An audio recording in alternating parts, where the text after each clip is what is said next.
എൻ്റെ എല്ലാ കൂട്ടുകാർക്കും ST കിച്ചൺ വേഡിലേക്ക് സ്വാഗതം. ഇന്ന് മല്ലിയില മാസങ്ങളോളം കേടാവാതെ സൂക്ഷിക്കാനുള്ള നല്ലൊരു വീഡിയോ ആയിട്ടാണ് വന്നിരിക്കുന്നത്.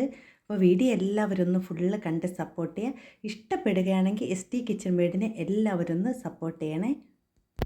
അപ്പോൾ നമ്മൾ എല്ലാ കറികൾക്കും മല്ലിയില ഉപയോഗിക്കാറുണ്ട്. അപ്പോൾ നമ്മൾ സ്ഥിരമായിട്ട് നിറയെ മല്ലിയിലയൊക്കെ വാങ്ങിച്ച് ഫ്രിഡ്ജിൽ സൂക്ഷിക്കുന്നവരായിരിക്കും.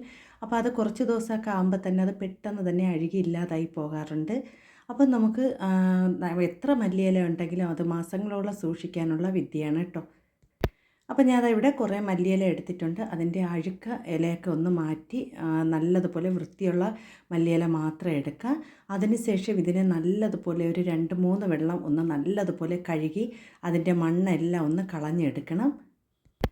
അപ്പം നമ്മൾ പല രീതിയിൽ മല്ലിയില സൂക്ഷിക്കാറുണ്ട്. നമ്മൾ മല്ലിയിലയൊക്കെ നല്ലതുപോലെ അത് കവറിൽ സൂക്ഷിക്കാറുണ്ട്, പിന്നെ കുപ്പികളിലാക്കി സൂക്ഷിക്കാറുണ്ട്. അങ്ങനെ സൂക്ഷിക്കുമ്പോൾ കഴുകാൻ പാടില്ല കേട്ടോ. ഇത് നമ്മൾ ഉണക്കുകയാണ് ചെയ്യുന്നത്. അപ്പം ഞാൻ 2-3 വെള്ളം നല്ലതുപോലെ ഒന്ന് കഴുകിയെടുക്കണം. അതിൽ മണ്ണും പൊടിയും എല്ലാ അണുക്കളും കാണും. അപ്പോൾ ഇത് നല്ലതുപോലെ ഒന്ന് കഴുകി വൃത്തിയാക്കി എടുക്കണം. അതിനുശേഷം നമുക്ക് ആ ഒരു വെള്ളമെല്ലാം നല്ലതുപോലെ ഒന്ന് ഊറ്റി കളയണം കേട്ടോ. ഒട്ടും തന്നെ ഈർപ്പം ഒന്നും പാടില്ല. അപ്പോൾ നല്ലതുപോലെ വെള്ളമൊക്കെ ഊറ്റി കളയണം. അതിനുശേഷം നമ്മളിതിനെ ഒന്ന് അരിഞ്ഞാണ് എടുക്കുന്നത്. അപ്പോൾ ഒരു കത്രിക ഉപയോഗിച്ച് നമുക്കിതിനെ നല്ലതുപോലെ ഒന്ന് അരിഞ്ഞെടുക്കാം.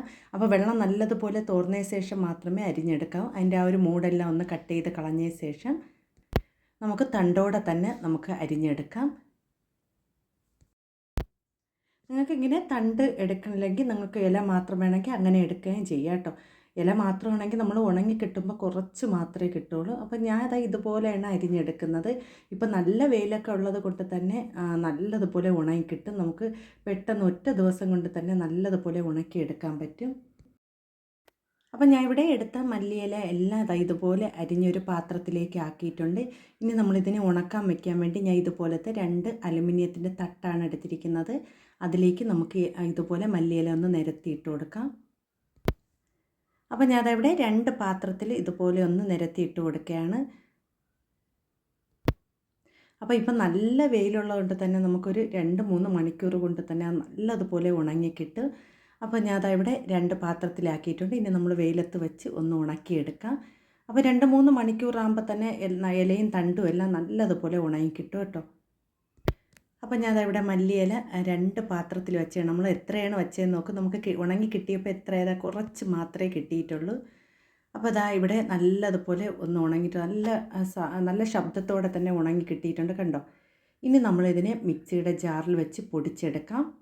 അപ്പോൾ നിങ്ങൾ ഇങ്ങനെയല്ല സൂക്ഷിക്കണമെങ്കിൽ ഒരു പകുതി ഉണക്കാവുമ്പോൾ തന്നെ നമ്മൾ ഒരു പ്ലാസ്റ്റിക് ബോട്ടിലാക്കി ഫ്രിഡ്ജിൽ സൂക്ഷിക്കുകയാണെങ്കിൽ കുറേ ദിവസം നമുക്ക് കേടാവാതെ സൂക്ഷിക്കും കേട്ടോ. അപ്പോൾ ഞാൻ ഇവിടെ ഇതെല്ലാം ഒന്ന് ഇട്ട് കൊടുത്ത് കുറച്ച് ഇത് ഇട്ട് കൊടുത്ത് നല്ലതുപോലെ ഒന്ന് പൊടിച്ചെടുക്കുകയാണ്. അപ്പോൾ ഞാൻ ഇവിടെ മല്ലിയില എല്ലാം നല്ലതുപോലെ പൊടിച്ചെടുത്തുകൊണ്ട് വന്നിട്ടുണ്ട്. അപ്പോൾ നിങ്ങൾക്ക് വേണമെങ്കിൽ ഇത് അരിച്ചെടുക്കാം. ഞാൻ ഇവിടെ അരിക്കുന്നില്ല. ചെറിയ കൊത്തൊക്കെ കിടന്നാൽ കുഴപ്പമില്ല, മല്ലിയില തന്നെയല്ലോ. അപ്പോൾ നിങ്ങൾക്ക് വേണമെങ്കിൽ ഇത് അരിച്ചു കൊടുക്കാം കേട്ടോ. അപ്പോൾ ഇത് എത്ര നാൾ വേണമെങ്കിലും നമ്മളിതിനെ കുപ്പിയിലാക്കി ഫ്രിഡ്ജിൽ സൂക്ഷിക്കുക. അല്ലെങ്കിൽ പുറത്ത് വെക്കണമെങ്കിലും കുഴപ്പമില്ല കേട്ടോ. നമ്മൾ പിന്നെ ഫ്രിഡ്ജിൽ സൂക്ഷിക്കുകയാണെങ്കിൽ കുറേ നാൾ നമുക്ക് കേടാവാതെ സൂക്ഷിക്കാൻ പറ്റും. ഇതുപോലത്തെ കുഞ്ഞു കുപ്പികളിലാക്കി വെച്ചാൽ മതി കേട്ടോ. നമ്മൾ രസം വയ്ക്കുമ്പോഴായാലും നമ്മൾ എന്തിനായാലും നമ്മൾ അത് ചേർത്ത് കൊടുത്താൽ മാത്രം മതി. അപ്പോൾ എല്ലാവരും ഇതൊന്ന് ട്രൈ ചെയ്ത് നോക്കണേ.